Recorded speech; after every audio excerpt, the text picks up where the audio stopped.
tell us about Enslaved, Odyssey to the West, and the people that you pulled together to create the special narrative and the realism. I mean, Enslaved is actually based on Monkey. Like, if you're over 30, you'll remember the TV series.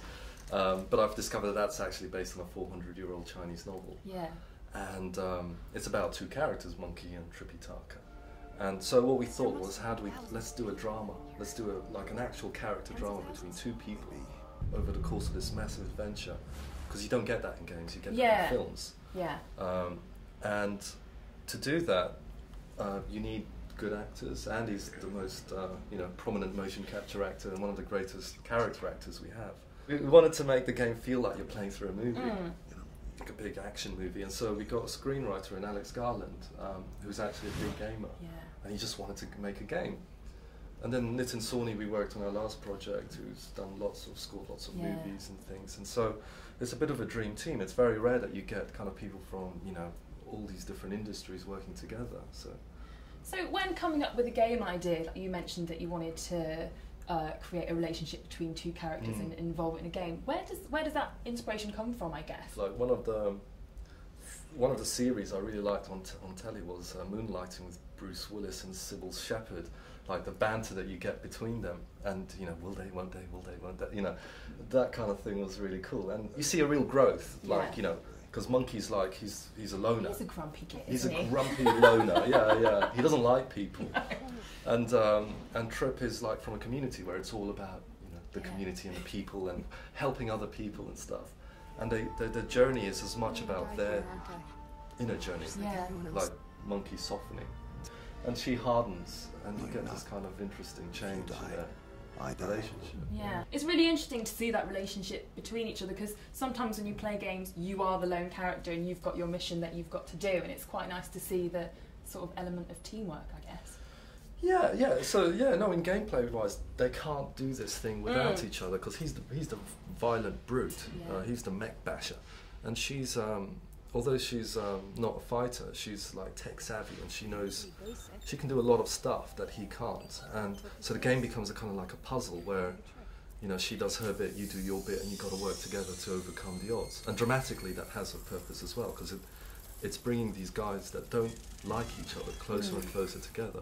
By the end of the game, while you're playing it, I wouldn't be surprised if you had a little thing for Trip, if you kind of just fell in love with her a little bit as a character, and you don't see that very often. I was playing it at the weekend with my friends, and they were already taken aback by how attractive Trip is. So even before they've got to the end of the game, they like her physically. So. It's because she seems like a girl that you might actually get to know and be friends with, and then it might lead to something else, if you're lucky. But she feels like real, and we spent a lot of time on the eyes, because most emotion, I think, most feeling, intuition, everything we read in people comes from the eyes.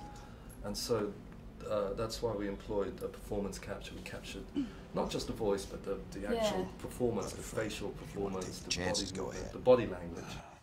I guess it makes a real difference using performance capture in games rather than it being all CGI. You get the real emotions between the characters if you're in studios filming it and then putting that into a game. Yeah, it's the same as Avatar, They're not CG characters. It's almost like digital prosthetics. Yeah. But the actual acting is real. It's genuinely, in all the scenes they were on set together, they were playing out in front of each other. And we rehearsed for like 3 days solid before we even shot a scene. Wow. Like we took that side of things really seriously, because when you can emote, like through acting, you don't have to spell everything out in dialogue. You can visually know what they're thinking, which might be at odds with what they're saying. And that's something we get used to in films, but you don't really see in games. So how'd it work out for you? Let's go. Got more stuff to get.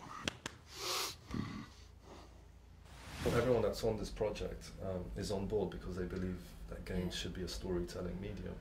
And I think stories are told through characters, so you've got to make the best believable characters you can. Absolutely. I'm not the best gamer unless it involves singing on a microphone or dancing on a dance mat, but from what I've played, I really enjoyed it, and I just want to get better so I can finish it and find out what happens. But thank you very much. No, thank you.